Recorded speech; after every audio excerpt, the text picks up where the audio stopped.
kita mengatakan bahwa sahabat semua, Anda diizinkan untuk upload atau ambil semua informasi tadi, naikkan ke YouTube channel Anda atau ke sosial media Anda.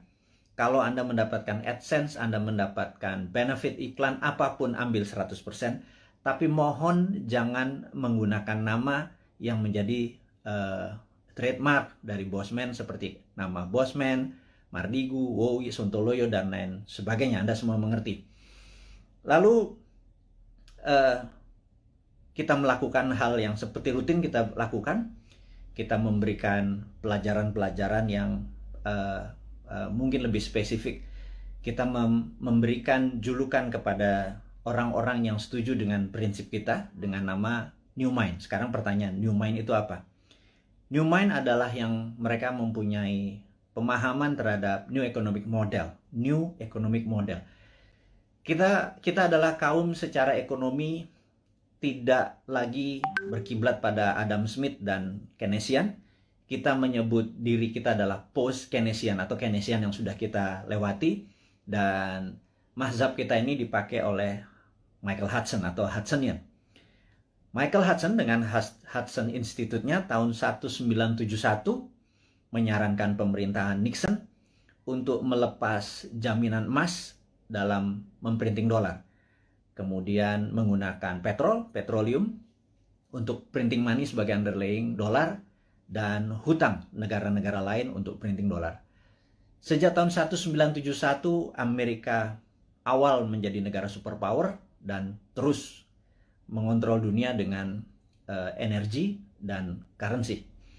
Kemudian Michael Hudson ngajar di Peking University tahun 1989. Partai Komunis Cina mengadopsi Hudsonian atau post-Keynesian sebagai platform ekonomi dalam negerinya. Dan dua negara tersebut sukses dalam 20 tahun dari 89 ke 2008, di mana adalah Olimpiade Beijing waktu itu. Dunia tercengang dalam 20 tahun saja.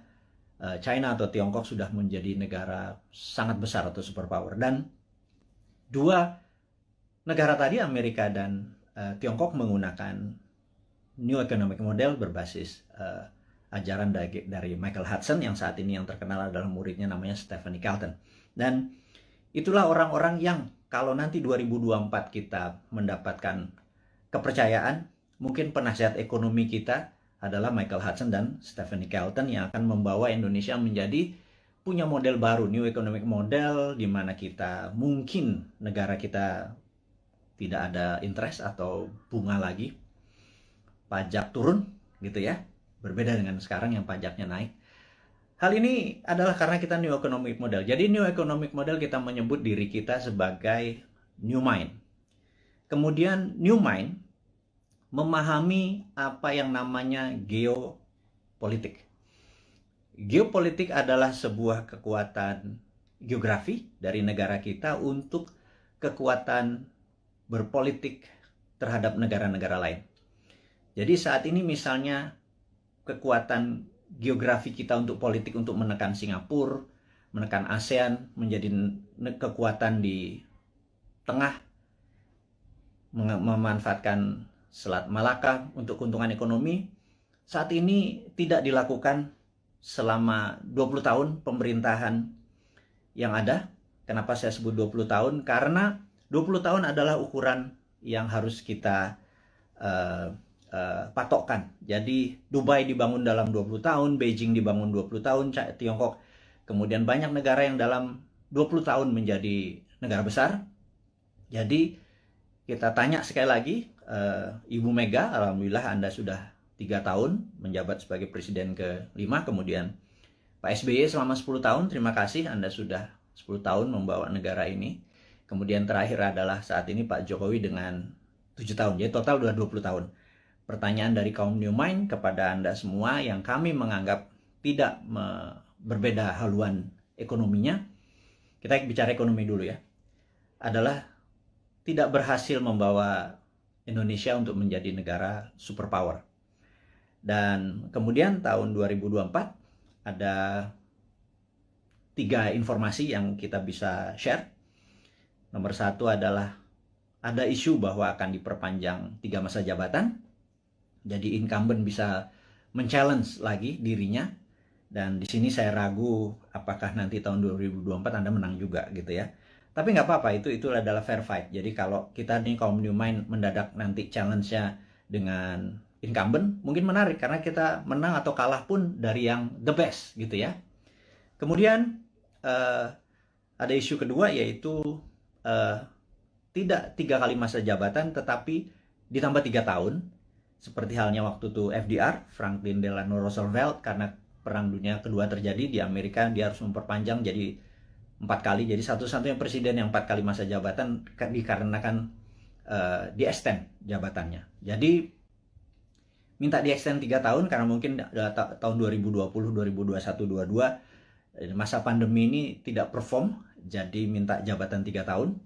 Dan baik itu jabatan 3 tahun ditambah, walaupun nanti 5 tahun lagi, 5 tahun lagi, atau 3 kali masa jabatan, itu keduanya harus MPR putuskan dan DPR. Jadi saya yakin Anda bisa lakukan karena DPR saat ini sudah Anda kuasai, ditambah PAN bergabung, jadi udah 82% suara Anda. Pasti Anda bisa ubah ini semua semau-mau dan sependapat Anda. Nggak apa-apa, itu free fight, itu pasar bebas, itu adalah demokrasi, kita nggak perlu marah. Selama ini adalah kemufakatan dari beberapa pejabat di atas sana. Jadi selama kita bisa bertanding nanti di 2024, ya kita nggak apa-apa juga. Mau itu 3 kali masa jabatan, tapi ya kalau diperpanjang 3 tahun itu berbeda gitu ya. Kita akan bertemu di 2027 gitu ya. Nah, dengan masuknya PAN, kayaknya konstelasi politik bergeser. Apakah PAN masuk kabinet seperti informasi yang kita ketahui? Apakah Pak Zul masuk atau Mas Sutrisno Bahir masuk? Mungkin Menko Kesra, saya nggak tahu. Saya cuman mengira-ngira aja. Kemudian Pak Hadi, Panglima kita yang mendekati masa pensiun, apakah dia masuk kabinet? Atau penggantinya di Panglima bisa Pak Andika dari darat. Kalau ini merasa darat lagi, mungkin Angkatan Laut yang masuk, dan Pak Andika bisa juga digeser ke BIN. Apapun itu, tujuannya saya tahu bagaimana, atau kita tahu bagaimana membuat negara Indonesia ini berdaulat. Saya tidak menentang, atau kami New Mind tidak menentang. Yang jadi pertanyaan adalah apakah kalian bisa membuat negara Indonesia menjadi negara superpower di tahun 2045 atau 24 tahun dari sekarang. Jadi apapun itu, kita lihat langkahnya hanya menaikkan pajak, kemudian berhutang, dan membangun hal-hal yang menurut beberapa orang tidak produktif. Kalau jalan tol, infrastruktur, oke lah. Walaupun dalam sebuah buku yang saya lupa currency, saya nanti inform si Bolat ini, dia menyatakan bahwa jangan mimpi membangun negara hanya bersandar pada infrastruktur, jadi harus holistik. Jadi ada infrastruktur statis, infrastruktur dinamis, dan saat ini dianggap hanya infrastruktur statis yang diam seperti jalan tol, jembatan, pelabuhan, dan lain sebagainya. Harusnya infrastruktur dinamis juga dibangun. Tapi ada hal yang menurut kami adalah hal yang tidak produktif, adalah membangun ibu kota pindah ke Penajam. Dan ini produktifnya di mana kita nggak tahu gitu ya. Tapi yang jelas itu bukan hal yang penting, karena bagi orang seperti saya atau kaum New Mind ini yang sangat percaya pada kedaulatan sebuah bangsa, Penajam itu sangat lemah sekali jika ada serangan dari negara lain. Karena sisi utara ada Malaysia, Sarawak, di mana pangkalan militer Malaysia terbesar adalah di utara Kalimantan, di Sarawak. Kalau menyerang Penajam kurang dari setengah jam, bawa bom pesawat pembom rata tanah, dan kita nggak punya perlindungan sama sekali. Jadi saya pikir membangun Penajam, membangun ibu kota, nomor satu adalah harusnya membangun pangkalan militer terlebih dahulu. Pangkalan angkatan lautnya digeser dulu, pangkalan angkatan udara digeser dulu, kemudian darat dan kepolisian harus dipersiapkan dulu, infrastruktur harus disiapkan dulu, baru ibu kotanya. Jangan dibangun gedungnya dulu. Begitu saya jadi presiden nanti tinggal dibom sama Malaysia, kan gerah kita. Jadi saya rasa sudahlah, jangan nanti jadi hambalang. Penajam itu lupakan. Ini saran dari New Mind. wahai yang terhormat kepala negara, jangan dilanjutkan. Kita mengutamakan adalah masalah pandemi dulu gitu ya. Nah, kita masuk ke topik berikutnya adalah, masih topik yang pertama adalah, yang jelas YouTube channel kita kemudian diserang lagi berkali-kali sampai kita bingung. Maksudnya bingung nih gini, kita kan punya channel di Santara dengan tagline UKM menang, kemudian Dinaran Official dengan tagline Rupiah menang. Kalau Bosman Mardigu tagline-nya adalah Indonesia menang. Jadi kita memasang cerita, karena selama di takedown tidak boleh upload, kita menaruh informasi di Dinaran Official dan di Santara. Kemudian begitu kita boleh lagi memasang, kita memindahkan informasi di Dinaran tersebut official ke Bosman Mardigu, dan itu di take down juga. Itu kita heran, berarti memang YouTube kita memang ditarget gitu ya, sampai kita kebingungan. Karena apalagi yang ditarget, karena benar-benar kata-kata yang kita taruh, bahkan jualan emas, jualan Dinaran, akan mempromosikan emas sebagai alat bayar atau bukan sebagai alat tukar, itu pun di take down. Jadi kita pikir kita akhirnya diserang lagi. Kali ini menarik, katanya kita melanggar konsensus WHO. Kita ngecek langsung video mana yang melanggar konsensus WHO. Ternyata di salah satu video, nggak di salah satu, ada 5 video kita tentang BPOM dan vaksin dan COVID. Di situ kita terang-terangan mengatakan kita mendukung vaksinasi, tetapi kita lebih mendukung terapi imunitas, alias mereka dites titernya dulu, dimana kalau titernya 150 ke atas atau 200 ke atas tidak usah vaksin karena antibodinya tinggi. Jangan semua orang dihajar titernya rendah atau tinggi, dihajar semua pakai vaksin sehingga terjadi pemborosan. Dan menurut kita ini ada 400 juta vaksin udah dibeli, jangan-jangan dengan 50 juta kalau kita selected mereka yang titernya di bawah 150 antibodinya itu yang divaksin, maka jangan-jangan 80% penduduk kita yang di kampung-kampung sana yang hanya makan tiwul, hanya makan jagung rebus terus ngopi terus ngakak-ngakak tuh titernya pada tinggi semua karena bahagia semua. Sementara yang bermasalah nyara orang di kota dan pejabat-pejabat terutama politikus yang titernya rendah walaupun makannya enak, mungkin karena duitnya nggak halal kali ya, mereka yang dikasih vaksin gitu. Nah, ternyata kita mempromosikan imunoterapi atau terapi imunitas itu dianggap melanggar konsensus WHO. Dan kita di take down lagi. Jadi kita mulai mempelajari apa sih konsensus WHO. Ternyata konsensus WHO itu adalah vaksin itu suggested, atau dalam bahasa Indonesianya vaksin itu disarankan. Sementara kayaknya pemerintah kita kayaknya, sekali lagi ya, mohon maaf nih, kayaknya kalau Anda marah, Anda geeran atau Anda baperan. Kalau baperan jangan jadi pejabat ya. Jadi kayaknya di Indonesia vaksin itu mandatori, diwajibkan.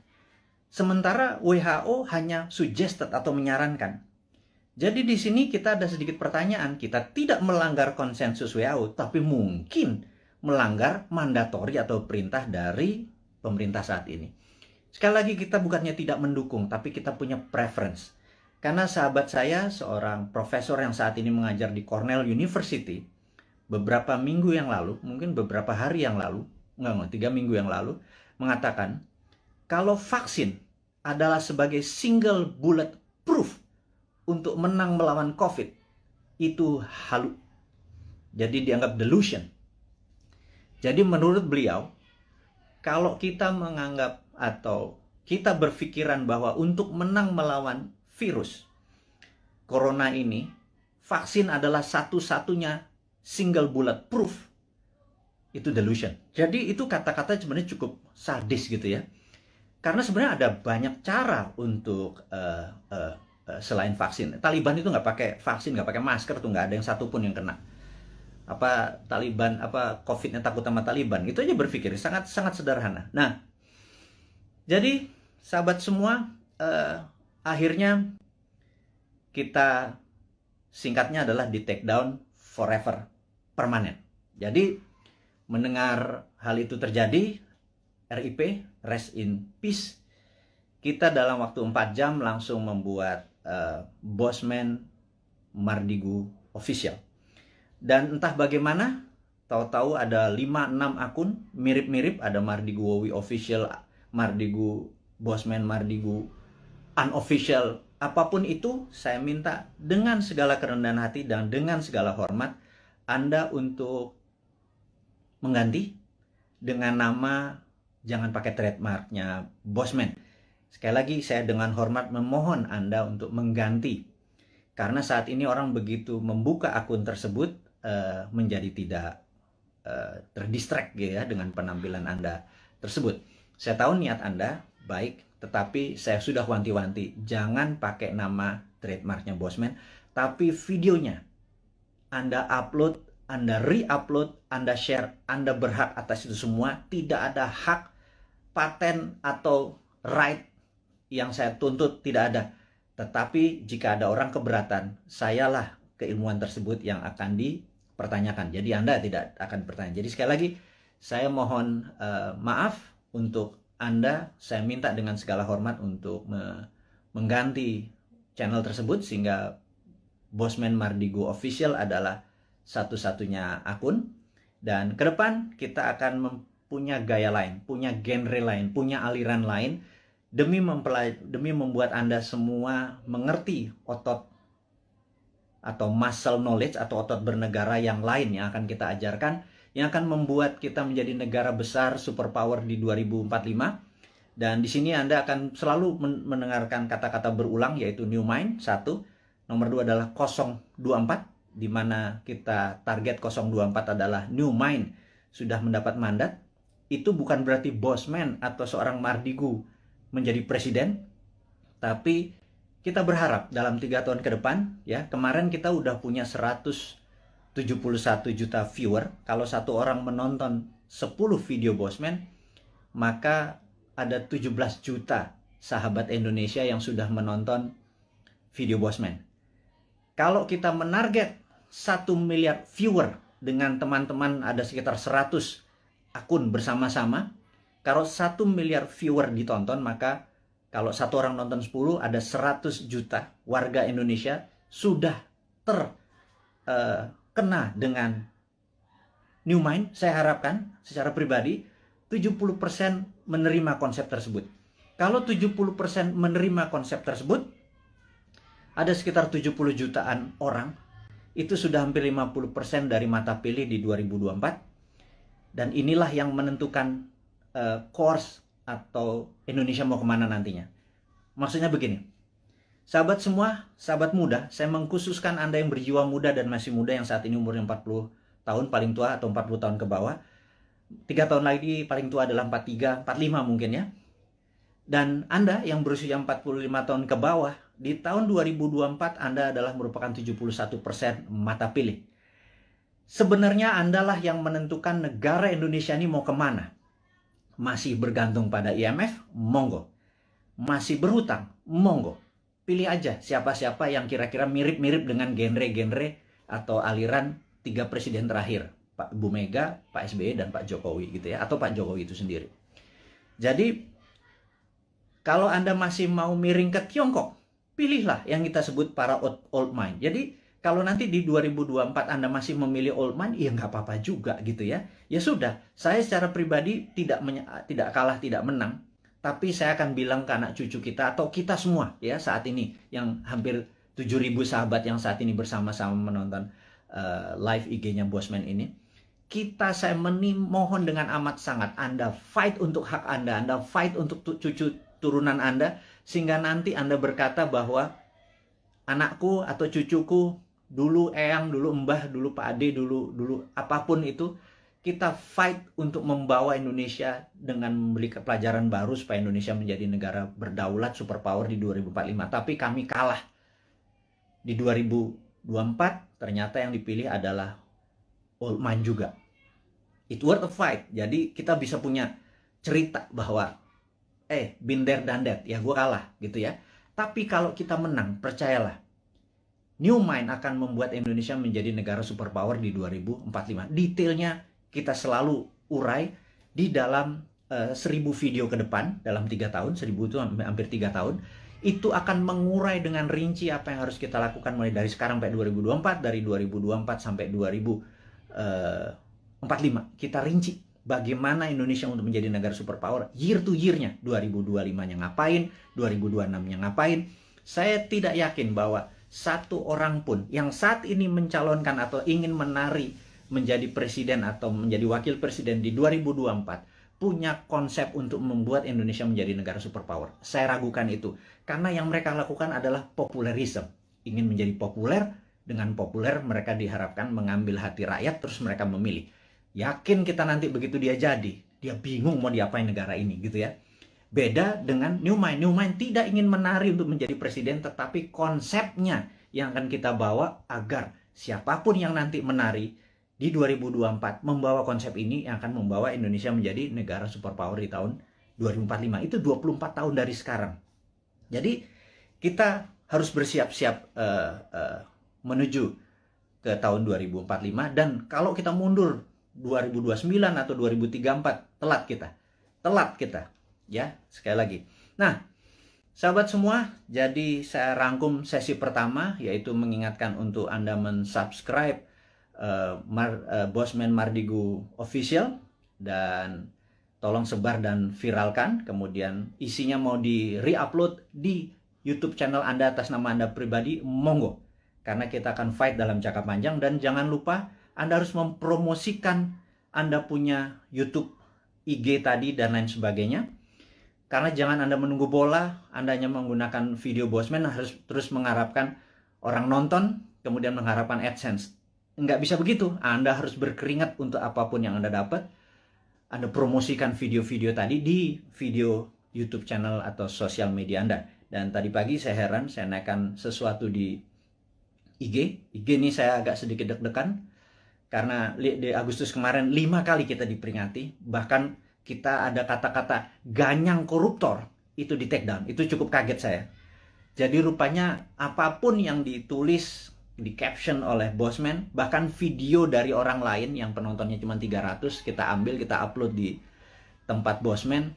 Toto dalam 1 jam ada 100.000 viewer, captionnya kita mungkin berbeda dengan yang lain, Toto di take down. Jadi tadi pagi di take down lagi, cukup kaget saya. Dan kalau itu di take down lagi membuat resiko IG kita yang 2,1 juta follower ini juga beresiko seperti 1,5 juta subscriber dari YouTube. Jadi, tapi apakah kita akan give up atau menyerah?